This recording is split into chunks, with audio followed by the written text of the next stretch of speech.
श्रीपद्मनाभ गुरुराजवर्य मुमुक्षं ज्ञानदानंतरक्षं टिम्बोरे क्षेत्रमेव श्रीमन्तं नमामि वेदान्तवृन्दावनिष्ठं सदाशिवं गुरुनौमि करुणानुसूदं देशाचरण संविधातं जीवामुक्ता भवन्ति त्रिनयन स्वामी विख्यातं ज्ञानदानं फलनं सदाशिवं गुरुवन्दे भववन्दे राजाधिराजगणरङ्गधीरं राजीवनेत्रं रघुवंशनाथं कारुण्यरूपं करुणावतारं श्रीरामचन्द्र शरणं भगवान बुद्ध भावना चतुर्भुजो महाविष्णु लोक साम्राज्य दीक्षिताः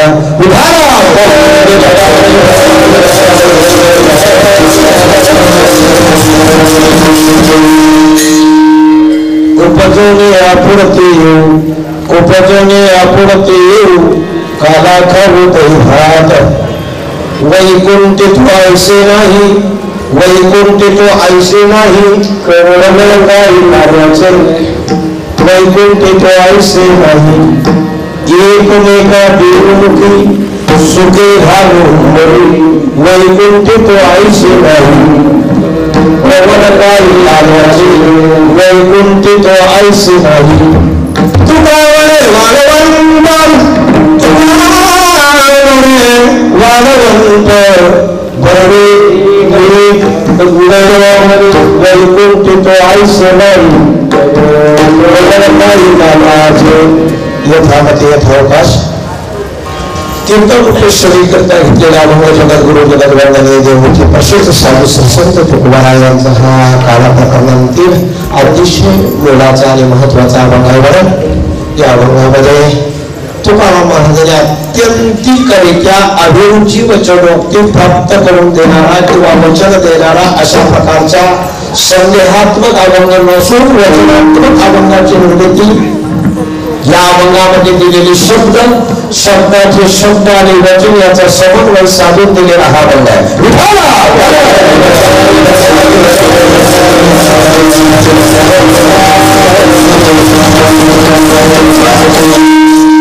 अभंगामध्ये तुकाराम महाराज सुंदररित्या सुरुवातीपासून शब्दांची कोण रेखून निर्माण केलेला हा अभंग कालाच्या प्रकरणातला आहे आणि त्याच्यामध्ये ते म्हणतात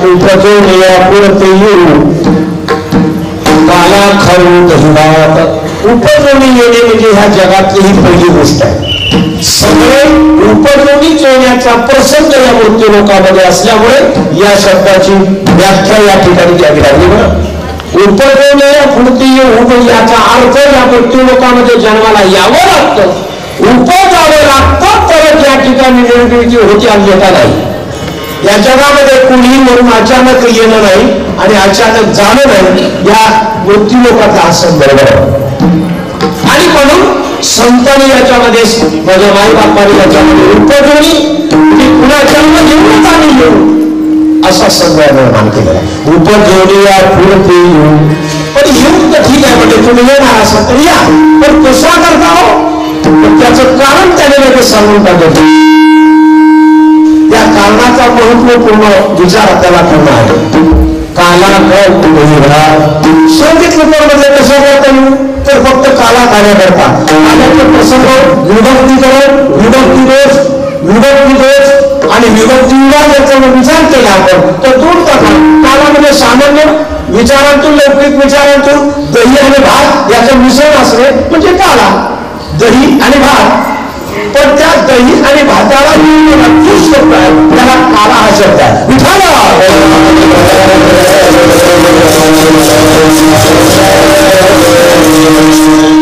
ते म्हणाले एवढ्या स्वर्गात तुम्ही या ठिकाणी येणार आणि या काला खाण्याकरता येणार एवढं अनावचित स्वरूपाचं या काल्या तर या कालामध्ये जे अलौकिक आहे जे अलौकिक असणारे जे शास्त्र आहे अलौकिक असणाऱ्या देवाने दिलेलं त्याच्यातलं उपासत्र आहे त्या अलौकिक प्रेम आणि भक्तीचं आशीर्वादात्मक प्रेरणा आहे.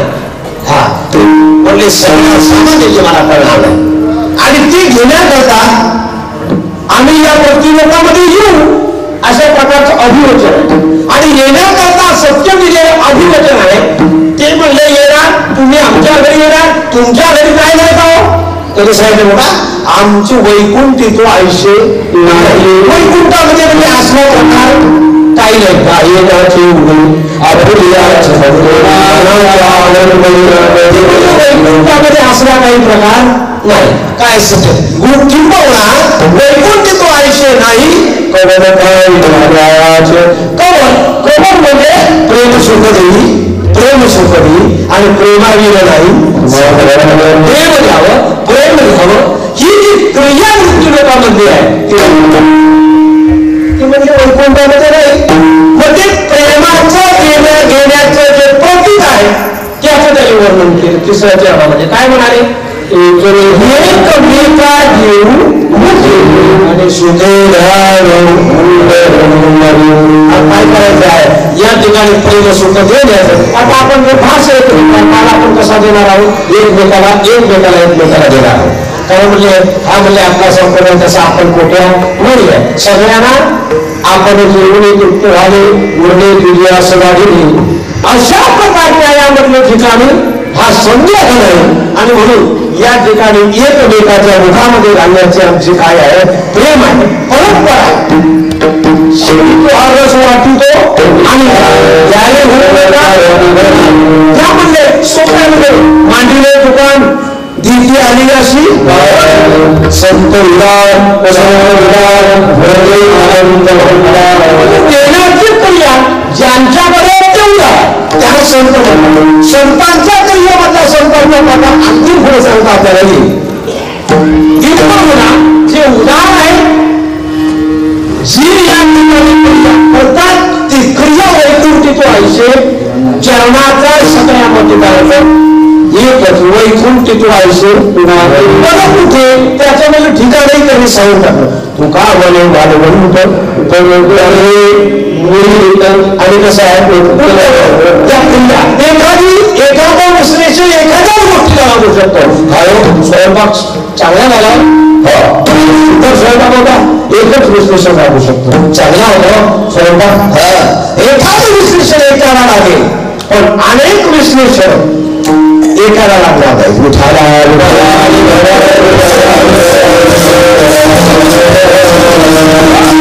आणि म्हणून त्यांनी सांगितलं ज्या ठिकाणी हा गाडा होतो ते बरे आहे नीट आहे आणि उत्तम आहे. अशा तीन विश्लेषण एका ठिकाणी जुळतात त्याला परमार्थिक क्रियेचं वाळवंट म्हणतात.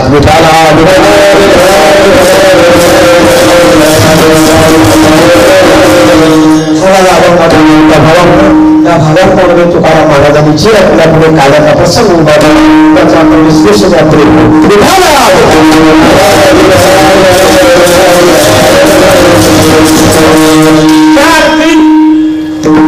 तुकाराम महाराज म्हणतात आम्ही या ठिकाणी उपजोडे येऊ याचा संदेहात्मक विचार आपल्या समोर मांडताना ते म्हणतात येऊन म्हणणारे तुम्हाला म्हणण्याचा तुम्ही 1000 म्हणा पण तू जेव्हा इथलं असेल कुठे मुंबईला आम्ही तुमच्याकडे येऊ. ते येण्याचं साधन तुम्हाला आहे जाण्याचं साधन आहे म्हणून तुम्ही म्हणाल की ते जाण्याचं साधन तुमच्या हातात आहे तुम्हाला उपलब्ध आहे म्हणून जाता येईल. कुठे जाता येईल जेमते मुंबई आहे अमेरिकेला जाता येईल अन्य ठिकाणी मृत्यूलोकामध्ये जाता येईल. मृत्यूलोकाचा पत्ता तुम्हाला मी दिला नाही. ज्यांनी जो पत्ता दिला तो दुसऱ्या जगाने वैकुंठितो आयुष्य आहे. याचा अर्थ ते राहतात कुठे वैकुंठात. मग ज्या वैकुंठात राहतात ते मोक्षाचे अधिकारी आहेत हा त्यातलं कारण आहे. मोक्षाचे अधिकारी जे आहे त्याचं बोलण्याचं सुद्धा सगळ्यांचा अधिकार असा नाही जे संतांमध्ये आहे.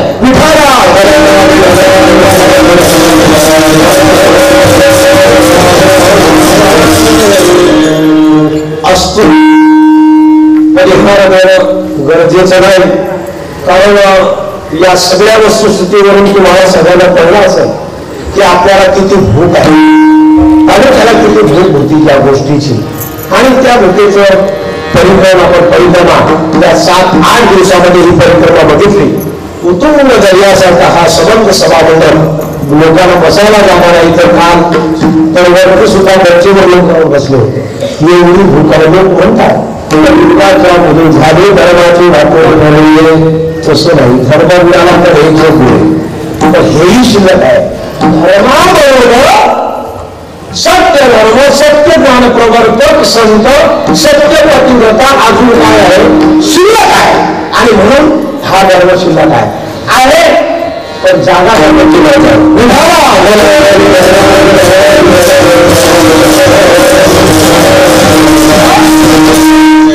आणि म्हणून समजा आत्मकीर्तनाच्या भावार्थ आपण तात्पर्य करून घेऊ.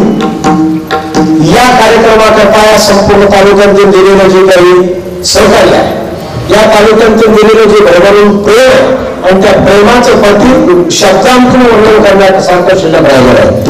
आणि म्हणून खऱ्या अर्थाने या तालुक्याचे सर्व संत सत्ता समिती, सर्व पदाधिकारी, सर्व ज्येष्ठ श्रेष्ठ मंडळी, सर्व तालुक्यातील तमाम भाविकांचे आभारी आहे.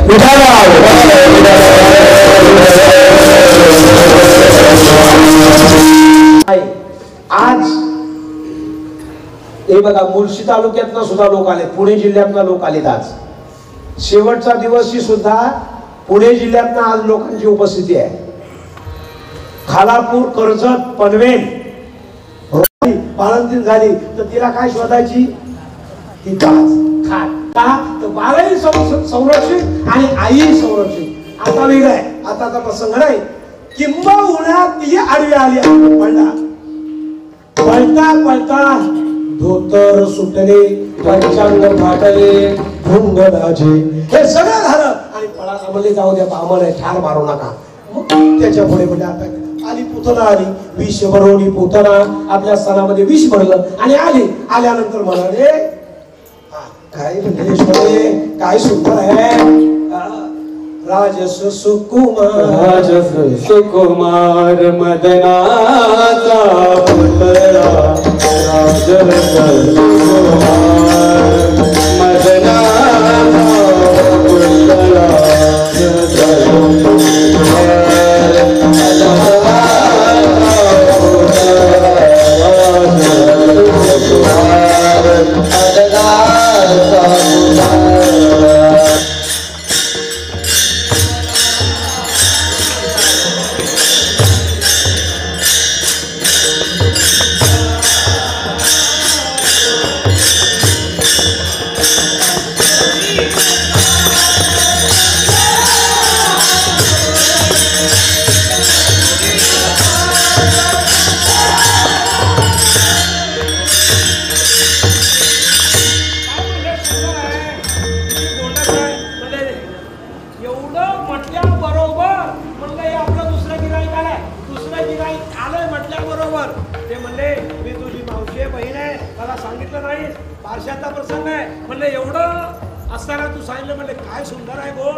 चतुर होतं. त्यांनी काय करावं? रडायला सुरुवात केली. कारण मीमांसा सांगतोय. या कारण मीमांसा त्यांनी चालू केली. कुठलं? त्याने रडायला सुरुवात केली. यशोदा त्याला समजावू लागली. रडता राहीना.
किती सुंदर आहे, काय तुझं रूप आहे. एवढ्या करता जन्माला आलो रे. एवढे अनेक जन्म तुझी वाट पाहत होतो. काय सुंदर आहेस. अरे म्हणजे तू असा सुंदर सुंदर मला बघत राहिलीस तर काम अपूर्ण राहील. तिची माया काढून घेतली आणि तिला माया लावली. माया लावल्या बरोबर. अरे म्हणले त्याला काम करायला लावलं, मारायला लावलं आणि मग तिने स्तनाला लावलं. स्तनाला लावल्या बरोबर पंच प्राणासकट पियाला. काय पंच प्राण सुद्धा शिल्लक राहिला नाही. आणि मग म्हणली कृष्णा सोड रे लवकरी. अरे म्हणले सोड बाबा, अरे सोड आता, नको मला, बस बस कृष्णा कृष्णा. आणि मग त्याच्याकडे बघितलं, मुक्ती सायुज्यता दिलेली पुतणे. काय दिलं त्याला? मुक्ती सायुज्यता दिली तिला आणि मुक्त केली. कोणाला? वैरी अशी दिलेली शेकची. आणि सेवकाच्या ढुंगानं मिले क्रिया बघा कशी. आणि म्हणून जाऊ द्या तिकडे, जाऊ द्या. पण आगं बकरीच्या मारीला बालपणी आणि आवडी दैत्य घाली. बस इथं हा बालपणाचा विषय संपला. कारण नव्हतं पण कार्याच प्रसंग आला म्हणून वर्णन केलं. त्याचं कारण का? कार्याच्या कीर्तनामध्ये प्रमाण आहे. चरित्र ते उच्चारा रे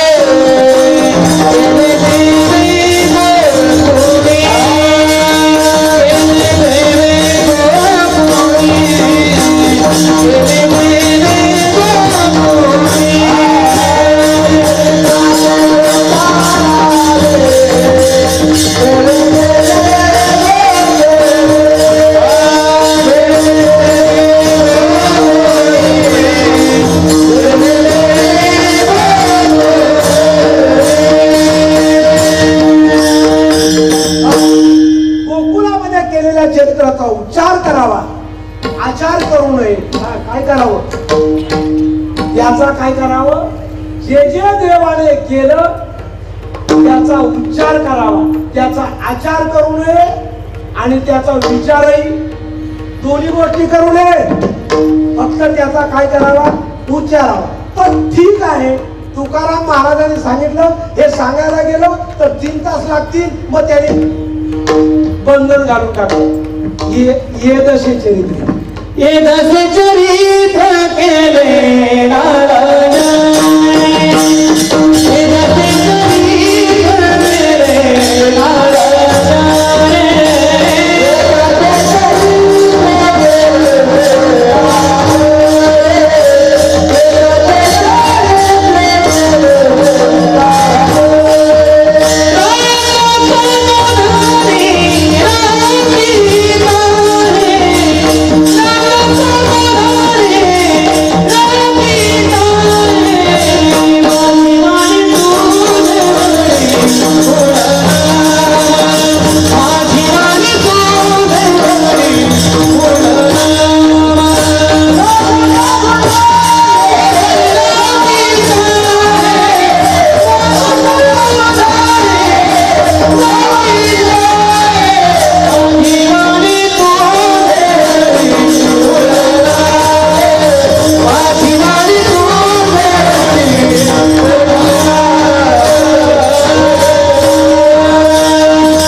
चरित्र सोडा. आता त्याने म्हणलं एवढं तरी करा. काय? ये दशे चरित्रे केले नारायणे, रांगता बोलले. आता रांगता रांगता आपलं दर्याला घोडं गेलाय. आणि म्हणून त्याने रांगता रांगता पहिला प्रसंग आला. देव काय करायचं माहितीये का? पहिल्यापासून अशी रांगोळी एकदा घातली का देव तयावरी रांगोळी यशोदेनी अंगणामध्ये घातली रे घातली. का त्याच्यावर सुख आहे. अरे कृष्ण काय बस खेळायला जायचं, करायचं, त्याला लोणी आवडायचं. लोणी हा प्रकार प्रेमाचं प्रतीक आहे. दही हे भक्तीचं प्रतीक आहे. लक्षात घ्या. आणि नवनीत हा चित्ताचा प्रकार आहे. विठाला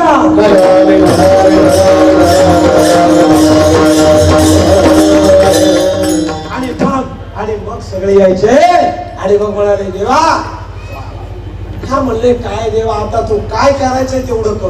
काय मग पहिला प्रसाद आईला इतका खट्याळ म्हणा केला, त्याचं वर्णन करण्याला आपल्याला वेळ नाही. किती त्याला लोणी आवडायचं. आई मला लोणी देना. काय म्हणले? डाव्या पायाने रांगत रंगणी रंगनाथ सोन्या देखील सरी. हो. आणि मग तो रांगत रांगत आई जवळ दिलं नाही ना तर चोरून खायचा. चोरून खाणारी मंडळी याच्यात कमी आहे, कारण आता लोणी नावाची वस्तू राहिली नाही का.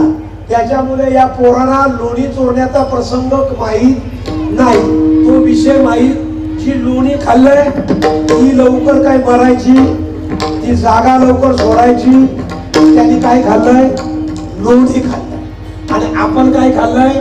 बटर, पाव आणि खारी. दुसरं काय खाल्लंय? आलं का लक्षात? आणि ज्याने लोणी खाल्लं ती इथनं काय लवकर जागा सोडायची, ती सगळी खाली बसली. पण काय विठाला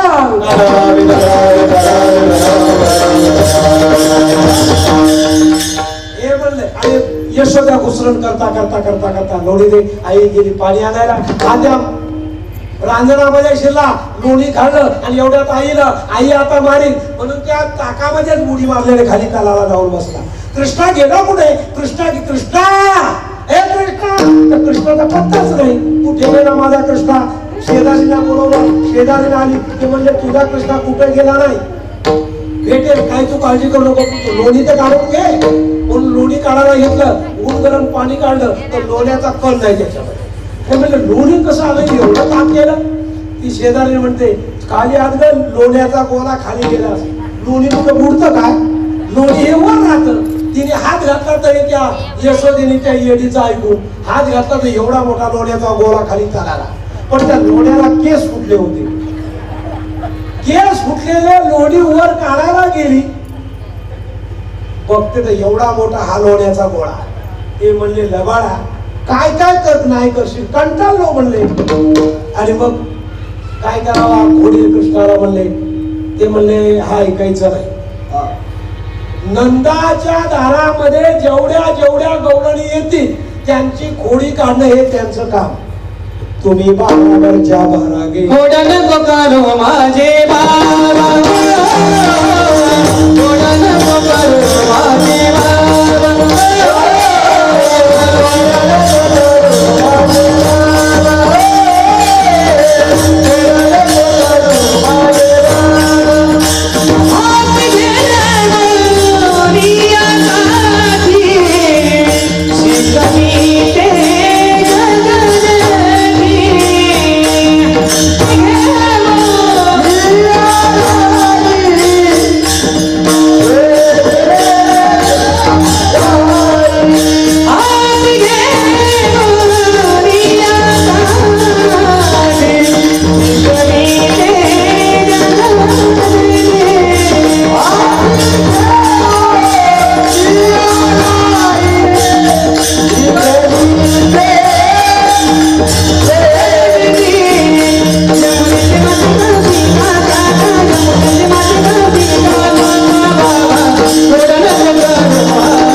संपूर्ण सगळ्यांना माहिती आहे. सुंदर लहान वयामध्ये त्यांनी हा जो भाग आहे एकमेकाचा हे करू अवघाधर कुणाचाही कीर्तन असू द्या. रवी मरावडे पहिले आहे, आमचे प्रशांत महाराज दळवी ही पण आता सुंदर करून पिढी मागवून तयार होते. हा एक एकमेकाचा प्रसंग जाऊ द्या. सांगायचा मुद्दा असा आहे की ते सगळे नवस करून झाले, सायास करून झाले. यशोदा सुद्धा कंटाळली, म्हणजे करावं काय. गणपतीला नवस केला, म्हणजे देवा 1.25 मनाचे लाडू. ते म्हणले ठीक आहे, बरी संधी आहे. महिनाभर कटकटच केली नाही, महिनाभर काही नाही. आणि मग या सगळ्या गोष्टीमध्ये नवस फेडण्याकरता यशोदा मातेने सुरुवात केली. एवढे 1.25 मनाचे लाडू बनवले आणि आणले. पाणी फिरवायला आतमध्ये गेली, आणायला हा लाडू करून बसतो. सगळे लाडू खाऊन अनंत ब्रह्मांडे उदरी हरिला बालक नंदा नवल केवळ केवळ नवल केवळ केवळ नवल केवळ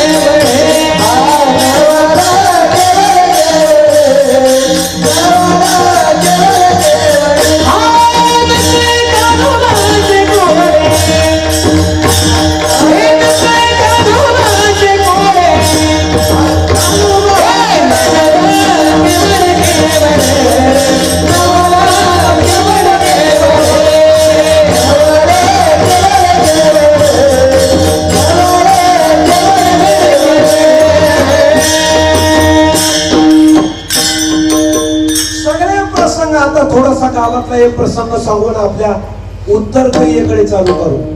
किंबहुना ते म्हणले ज्या ज्या गौराणी पाण्याला येत होत्या त्यांच्या गौरा खेळले, विटी दांडू खेळले, चेंडू खेळले, लगोरी खेळले, कुठे गली जिथे माणसा पाणी भरायचे.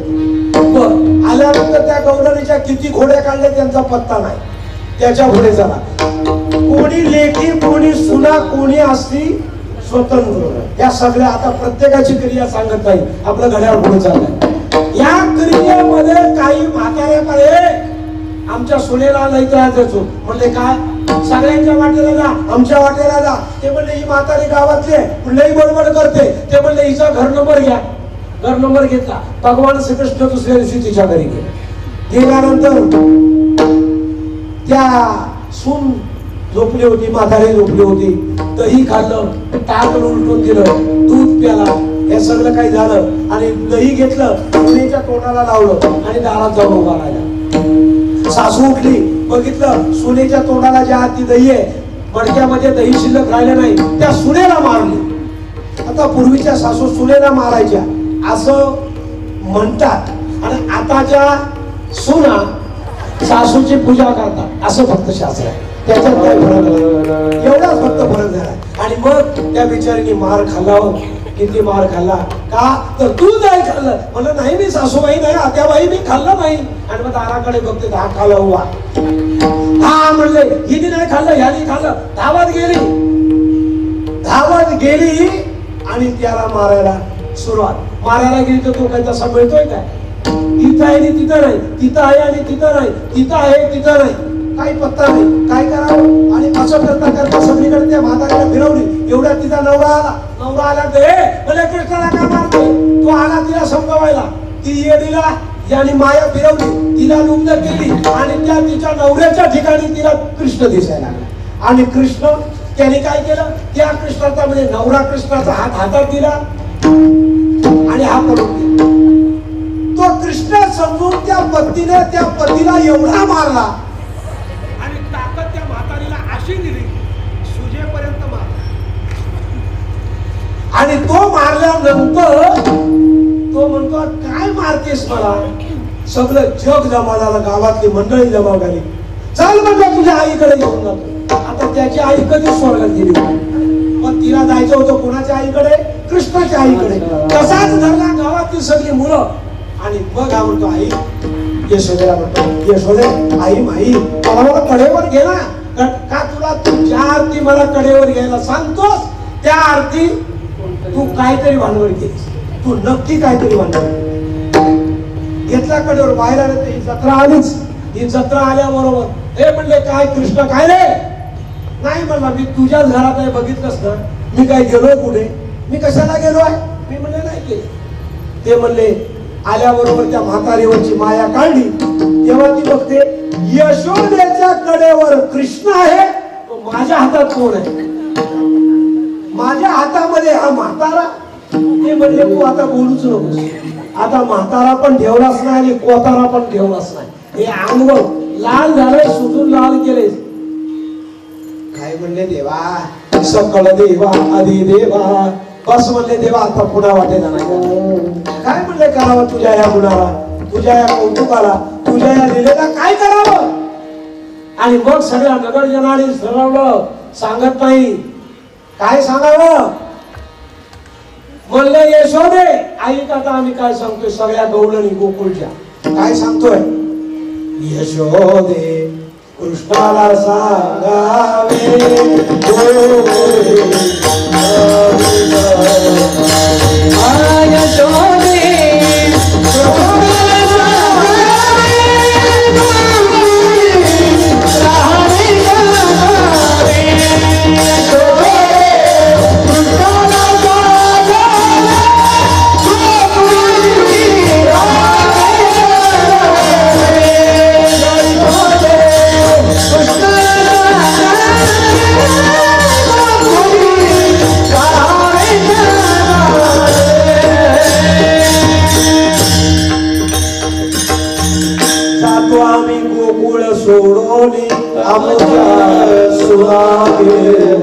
हे बाई कुणाचे बरे यशोदे बाळ तुझा यशोदे बाळ तुझा ताला कोटवरे सोसोदिंगा हे म्हणले बस सगळे त्यात म्हणले आम्ही करतो निघून जातो म्हणले ते म्हणले ठीक आहे काहीतरी पर्याय काढतो ते पर्याय काढला यशोदे मध्ये बाकी काय सांगत नाही आता पर्याय काढला ते म्हणले काय कृष्णा ते म्हणले रे ते म्हणले काय ते म्हणले सांगतोय ते म्हणले आजपासून तू गावात तुला शिक्षा जसं आता मुलाला शाळेत पाठवतात तसं ते म्हणले त्यावेळेची पोरांनी खट्याळपणा करायला जेवढी असतील तेवढ्याने गुलाम शिजायचे जा म्हणले आपल्या 9 लाख गाई आहे त्या सगळ्या घेऊन जा ते म्हणले कुठे ते म्हणले गुरा शिजा गुरा सांभाळायला तुला गावात ठेवून जाणार नाही ते म्हणले लय गोड ते म्हणले मी एकटा जाणार नाही मी काही एकटा जाणार तो पेंद्या सुद्धा पेंद्या सुद्धा नचली रे आलात गाई तराया चली रे पेंद्या सुद्धा नचली रे आलात गाई तराया चली रे पेंद्या सुद्धा नचली रे आलात गाई तराया चली रे पेंद्या सुद्धा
रानामध्ये सुरुवात झाली हो आईला ते म्हणले जातो मी आई मी जातो रानामध्ये गाई चारायला जातो पण गाई चारायला जाण्याकरता तसा जाणार ते म्हणले कसा जातशील यशोदे घराकडे चाल मला जीव घाल साध्या गावाची पोळी राहते मला पुरणपोळी करून दे मोठी नाही आडवीत गुळासाठी मला जीव घाल यशोदे घराकडे चाल पूर्वीच्या काळामध्ये गुळ खाण्याची पद्धत होती गुळ दोनचो गुळ मुलाला खायला काय आता काय काय आहे त्याचं नाव घेण्याचा काही प्रश्नच नाही त्या मुलाला भरलेल्या आहेत घरामध्ये पण पूर्वीच्या काळामध्ये लहान मुलाला समजायचं म्हणजे पितळेच्या डब्यामध्ये पातळ झालेला काळा कुळकुळीत गुळ आईने असं पोट भरायचं आणि इथं लावायचं ढोंगणाला एक लंगोटी अंगामध्ये एक कासोटी उघडं अंग आणि मग ते चोलीत दाखवीत असं चाटीत तो सुटला खाऊन सगळ्या मुलांना दाखवितो माझ्या आईने गुळ दिला माझ्या आईने जेवढ्याने गुळ खाल्ला ती मगाच्या सारखी लवकर मरायची नाही आलं का लक्षात जे गुळ खाणे म्हणजे पुरुषाचा शील भरणे म्हणून त्या गुळामध्ये ताकद आहे त्याला तहान लागणार नाही सुधा नाही तृष्णा नाही आपण आळा पाहुणा आला तर पहिले काय देतो गुळ आणि पाणी देतो ना त्याच्यामध्ये तत्व आहे, आताच्या ह्याच्यात नाही. ते गुण मला मी मागणार नाही, पण पुरणपोळी मला पाहिजे. नाही आडवी दुधासाठी मला जे उघाल यशोदे घराकडे का गेले. आणि मग प्रसंगानुसार बाकी सगळं आपण शिल्लक ठेवू, ते काही संपणार नाही. कारणापुरतं सांगू, भगवान श्रीकृष्ण गेला कुठे? गाई राखण्याला. यमुनेच्या तीरी काल पाहिला रे. काय म्हणले यशोदा म्हणले, काय सुंदर. आणि त्या गाई पूज्यला ओढ्या ठेली, प्रत्येकाची हे असायची, मुलं सांभाळायची. देवाने हा एकदा बासरी वाजवली, मुलं गेली बिनून. वृंदावनी वेणो वेणो वृंदावनी वेणो वेणो श्रवणाचा माळवारे श्रवणाचा माळवारे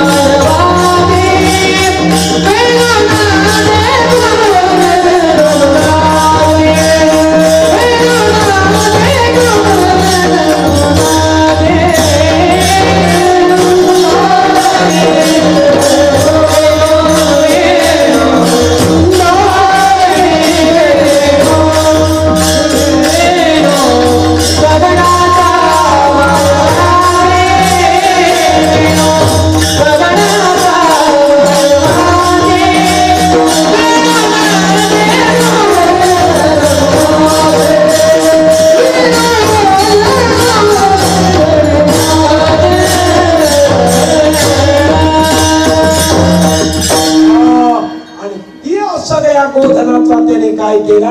रक्षण केलं. मगाशी ती सत्यता पडताळण्यासाठी स्वर्गामध्ये कळलं, इंद्राजी देवाला कळलं. तो प्रसंग तुम्हाला माहितीये, ते सांगायला वेळ नाही, फार मोठा प्रसंग आहे. इंद्राला सुद्धा ते पाहावं ना. इंद्राने एवढा पाऊस पाडला आणि त्या इंद्राची पूजा त्यांनी बंद केली. इंद्राची पूजा बंद करा, गोवर्धनावर लवकर चला. गवळ्यांचे गाई, गवळ्यांचे गण आणि देव आमचा गोवर्धन. ते म्हणाले, त्याची पूजा केली. इंद्राला राग आला, पाऊस पडला, वगैरे वगैरे अनेक प्रसंग आहेत. आणि या प्रसंगामध्ये हे सगळं सोसून तिकडे एक दिवस ब्रह्मदेवाने सगळी गुरा नेली. तोही नटला, नटवेशी नटला सगळे. पण नटवेशी नटल्यानंतर हे म्हणले, आता हे सगळे प्रकार झाले, चला आपल्या खेळायला सुरुवात. आणि खेळायला सुरुवात केल्यानंतर पहिला चेंडू. पोरांचा आवडता विषय काय? त्या काळामध्ये पण चेंडू, आताचा पण चेंडू. पण आताच्या चेंडू मध्ये आणि त्यावेळेच्या चेंडू मध्ये काय फरक आहे? चेंडू फली चालू झाली, आताचा तो क्रिकेट चालू आहे. लक्षात घ्या, हा चेंडू फलीचा नाही. चेंडू त्यांनी मारला, कारण तो दोन कारण धरतो. एक कारण संभव, एक कारण असंभव. या दोन गोष्टी आहेत. चेंडू मारला कालिया मारण्याकरता, चेंडू उडाला कुठे? आता गेल्यानंतर चेंडू बरोबर उडी मारली. गेला कुठे? जिथे कालिया होता तिथे. आणि मग देवाला जास्त किंवा देवाचा जास्त आवडता कोण? पेंद्या. ते गेले ढुमळ उडी उडी. अरे म्हणजे कितना उडाला. यशोदे तुझा काना जमुना डोळी उडाला.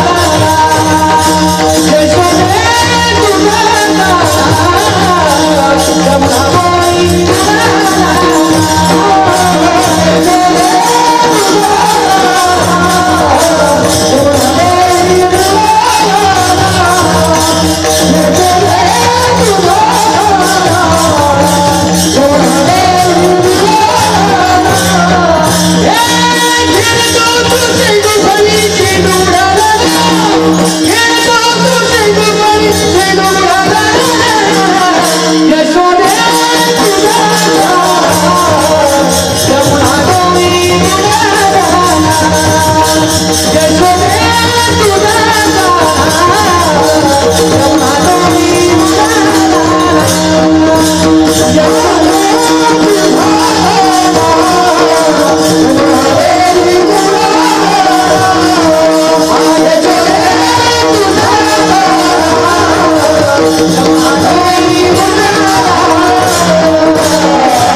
प्रसंग आता सांगावा असाचा भाग नाही. आल्यानंतर ते सगळं त्याच्या नाकामध्ये व्यसन सांगितले. आजपासून हा विषय सोडायचा, इथून पाताळात जायचं. आणि तेव्हापासून ते गाई गुरांना पिण्यासाठी करतो विष टाकायचं त्याच्यामध्ये. गाई गुरांना दगा फटका व्हायचा अशा प्रकारे एकच नाही मग खेळायला सुरुवात काय काय खेळायचं चेंडू झाला लगोऱ्या झाल्या सोंगट्या झाल्या सारीपाट झाला सगळं काही झालं वड पारंब्या झाल्या हे सगळं खेळताना म्हणजे आता मैदानी खेळ काय मैदानी खेळ मामा पोरा मामा पोरा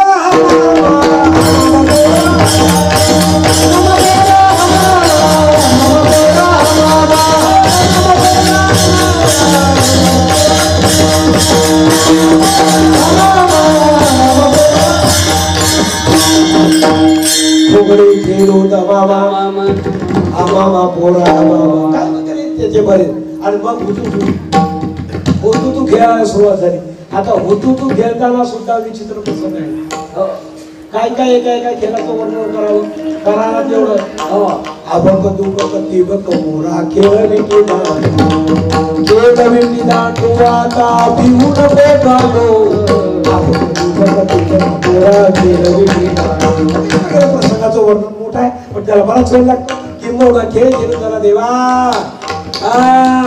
आता झाले आता वेळ 12 वाजले परती आला सिदोऱ्या विठोबा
माझ्याकडे म्हणले काय देवा नाही मला आहे ते आणा जे तुमचे संचित प्रारब्ध आणि क्रिया हे सगळ्यांना एकदा का माझी नजर त्याच्यावर पडली माझी कृपा दृष्टी झाली का तुमचं काम झालं म्हणजे आणा जमा करा ते म्हणले कुठे आणा कुठे आणा तुका म्हणे वाळवंट बर्वेनी उत्तम किंवा खडकी सोडी येल्या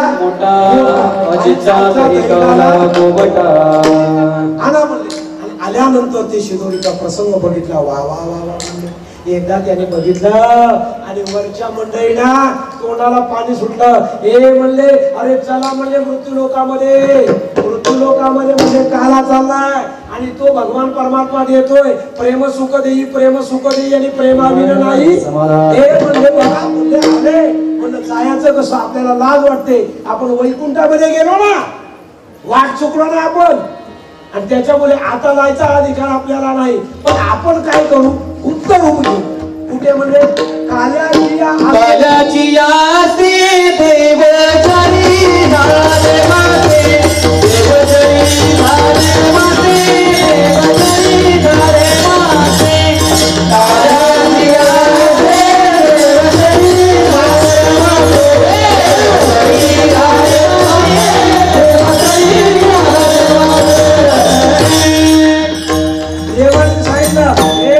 सगळे चोर आले आपल्याला टाकून गेले आता म्हणले एक ऐका या यमुनेमध्ये कोणी हात धुवायला जायचं नाही का तर सगळे लबाड तिथं आले स्वर्ग लोक विशालक्षणे पुण्यमृत्य लोक विसरते एवढं काही रामा म्हणून प्रपंचागत काम कामाला हे म्हणले स्वर्गाला जाण्याच्या इच्छेने गेले इतकं सुटका ते म्हणले आता चालणार नाही म्हणले कोणी जायचं नाही पण तो पेंड्या काय येतोय पेंड्या जो काय म्हणला तो भयंकर हट्टी असा काही स्वभाव आहे हट्टी आणि हट्टी तो गेलाच ना आणि गेल्याबरोबर तिथले जे काला खाण्याकरता जे धावत आले ना हा घाबरला किती घाबरला त्याला शिव्या द्यायला लागला विठाला विठाला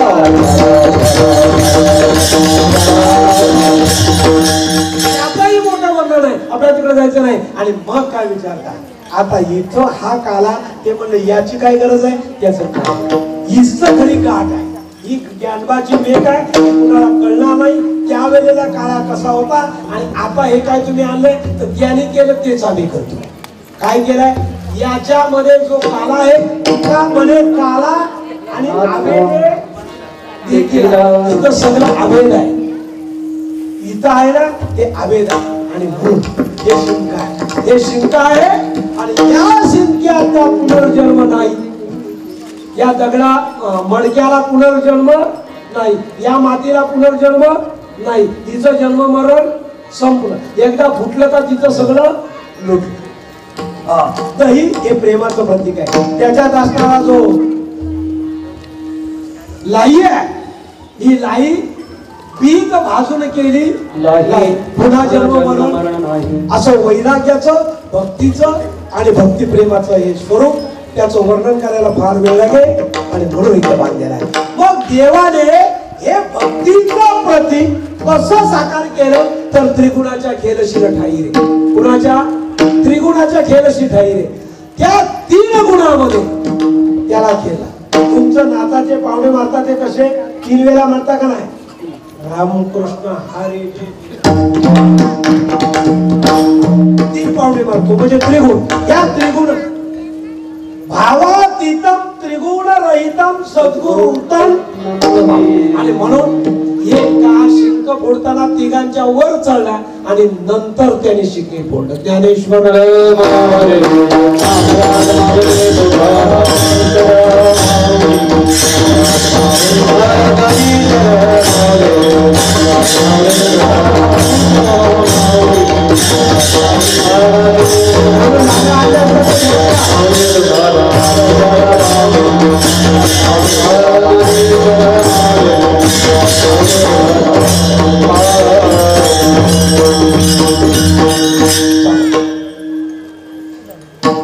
आणि मग भगवान परमात्मा त्रिगुणाच्या वर चढला आणि त्याने खऱ्या अर्थाने मडकं फोडलं. सडकी सोडी दा मोठा अवघात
चरणाने आपलं पहिला आणि तिसरा शिल्लक ठेवला होता. आता तो काला तिसऱ्या चरणाने सिद्ध होईल. कसा खायचा अभंगाचं तिसरं चरण. एकमेका देव मोठी,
देवाचा प्रसाद आहे तो आम्ही स्वतः आपण पोट्यासारखे खात नाही. सिद्धांत आणि दृष्टांत मांडत नाही. कारण आपल्याला पुढे काम आहे.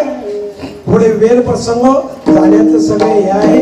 वेळेचं भान आवश्यक आहे. म्हणून तो सिद्धांत आणि दृष्टांत दोन्ही मांडत नाही. पण हा काल्याचा प्रसाद एकट्याने खाऊ नये. एकमेका देऊ आणि सुखे घालू आपण कुठे आपलं काम नाही. आणि म्हणून हे काला त्याने कुठे केला तर हे सगळ्या कीर्तनकारांनी सांगितलं, सगळ्या जगाने सांगितलं. हे वाळवंट या तालुक्याला चांगलं मिळालं आणि या वाळवंटामध्ये जो आनंद उपभोगला तुका म्हणे वाळवंट